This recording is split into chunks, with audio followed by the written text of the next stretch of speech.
Good evening, Brian. It's Wednesday. So I'm glad you agree with me in that summer is kind of unbearable sometimes and that fall and winter are definitely the best. There are definitely times as spring goes on that I do look forward to summer, and there's lots of things I like about summer. One thing I think I forgot to mention in the last video that I love about summer is that the food in summer is really nice. Now, I know I talked about how delicious and wonderful fall and winter food is with squash and pumpkin and baked goods and cinnamon and all those warm, cozy things.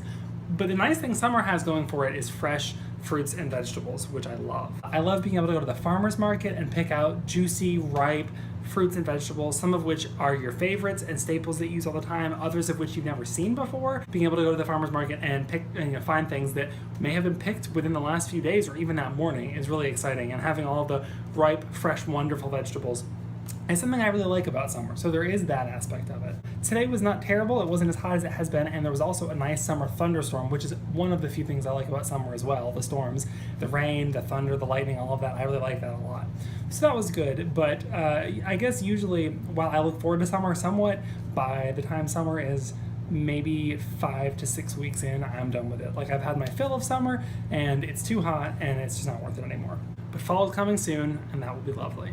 And I wanted to go ahead and respond to your suggestion in the last video about how we should break up the future topics in the last bit of Duolingo Spanish. I think you make some really good points. I know initially we talked about maybe sticking to 3 or 4 topics a week, so that would average to about 2 to 3 partial topics a day.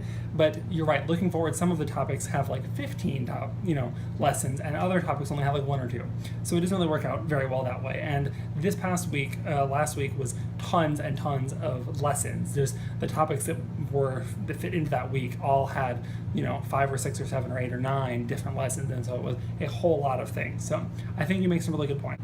I'm going to go ahead and put the list in the description, but I'm looking at it right here. And I'll try to put in the description the dates that these topics are to be done as well, just to make it easier when we're referencing, like, wait, which ones are this week? So I'll probably do it as I will put down the date of a Sunday, and all of the topics that I write with that will be all of the topics that should be finished by that Sunday night, so that you can start fresh the next Monday and work through the next batch of topics until that Sunday. So that's probably how I will structure it. I'll say, these 4 topics due by August 8th or August 7th, and that will be all the topics that need to be done this week through Sunday, and then we'll start again on Monday. And so that will be a good way to break it up and also help us remember what topics are for which week. Another thing I wanted to talk about is we need to start thinking about what we're going to do after we finish Spanish on Duolingo. Obviously, there's going to be some upkeep. Duolingo will revert old topics into, oh, this needs to be reviewed. And so you can keep practicing and brushing up on that. So there is some ongoing maintenance built into each language in Duolingo, like Spanish.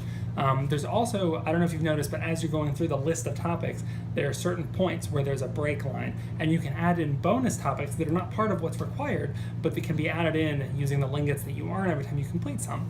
So I think maybe we could also play around with adding in some bonus topics just for funsies.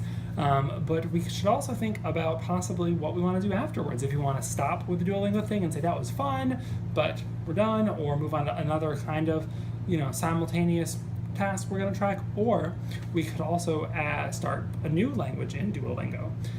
So let me know what you think. If you want to just finish Duolingo and be done with it, or if you want to keep doing something else as an ongoing thing like this every week, or if you want to keep doing Duolingo, and if so, what are some languages that you think you'd like to learn from there? I think that's it for this video, Brian. I look forward to your video tomorrow, and have a great night.